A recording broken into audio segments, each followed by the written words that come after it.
संबंध कारक। संबंध कारक का सूत्र है शेषे षष्ठी, अर्थात शेष में षष्ठी विभक्ति के रूप लगते हैं।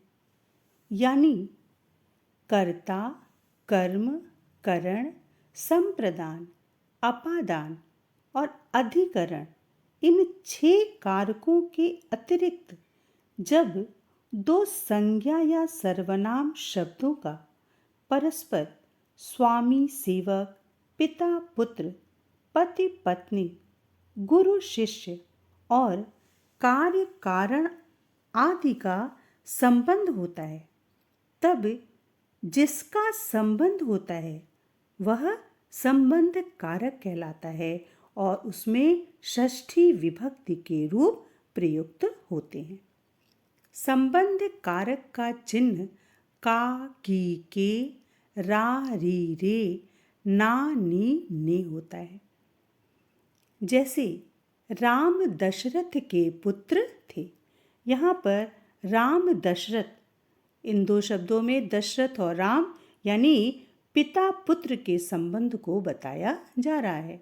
दशरथ के, का, के, की संबंध कारक का चिन्ह है और इसमें षष्ठी विभक्ति के रूप लगेंगे। राम की संस्कृत रामः, दशरथ के षष्ठी विभक्ति एक वचन में होगा दशरथस्य, पुत्र पुत्रः, थे की संस्कृत आसीत्। राम दशरथ के पुत्र थे, इसका संस्कृत में अनुवाद होगा रामः दशरथस्य पुत्रः आसीत्। दूसरा उदाहरण भी ले सकते हैं। यह सोहन की पुस्तक है। इदं सोहनस्य पुस्तकम् अस्ति।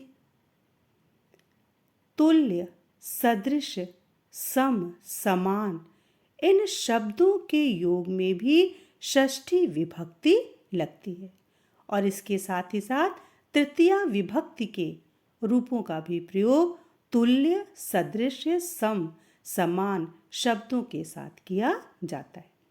जैसे अर्जुन के समान कोई धनुर्धर नहीं था। यहाँ पर अर्जुन के समान समानता सूचक शब्द है, तो इसमें अर्जुन के में तृतीया लगाइए तो भी सही है और षष्ठी लगाइए तो भी सही है। तो अर्जुन के समान में षष्ठी विभक्ति लगेगा तो हो जाएगा अर्जुनस्य, समान, समः, कोई, कोऽपि, धनुर्धर, धनुर्धरः नहीं था, न आसीत्, नासीत्। तो अर्जुन के समान कोई धनुर्धर नहीं था, इसका संस्कृत में अनुवाद होगा अर्जुनस्य या अर्जुनेन समः कोऽपि धनुर्धरः न आसीत्। अंतिम कारक है अधिकरण कारक। अधिकरण कारक का सूत्र है आधारो अधिकरण, यानी आधार ही अधिकरण कारक है।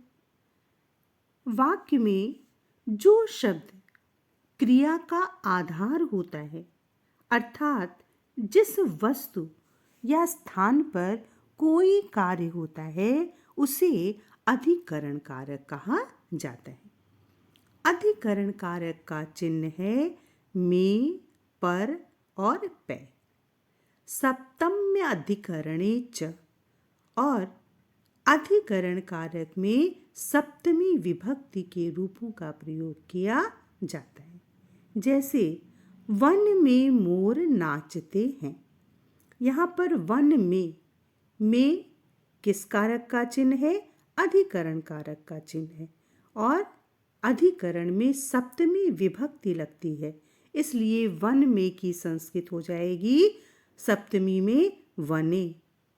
मोर नाचते हैं, बहुत से मोर नाचते हैं, इसलिए मोर का बहुवचन का रूप लगेगा और हो जाएगा मयूराः। नाचते हैं तो क्रिया भी बहुवचन की लगेगी और हो जाएगा नृत्यन्ति। वन में मोर नाचते हैं, वने मयूराः नृत्यन्ति। इसी तरह तालाब में कमल खिलते हैं। तालाब में अधिकरण कारक का चिन्ह है, इसलिए तालाब में सप्तमी विभक्ति लगेगी और तालाब की संस्कृत होती है तडाग। सप्तमी विभक्ति में हो जाएगा तडागे।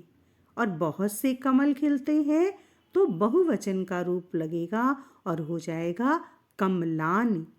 खिलते हैं का बहुवचन में रूप हो जाएगा विकसंति।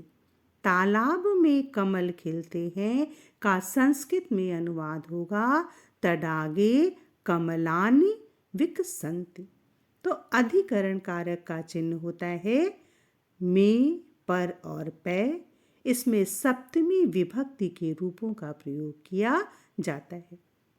वाक्य में क्रिया का जो आधार होता है या जिस वस्तु या स्थान पर कोई कार्य होता है वह अधिकरण कारक होता है।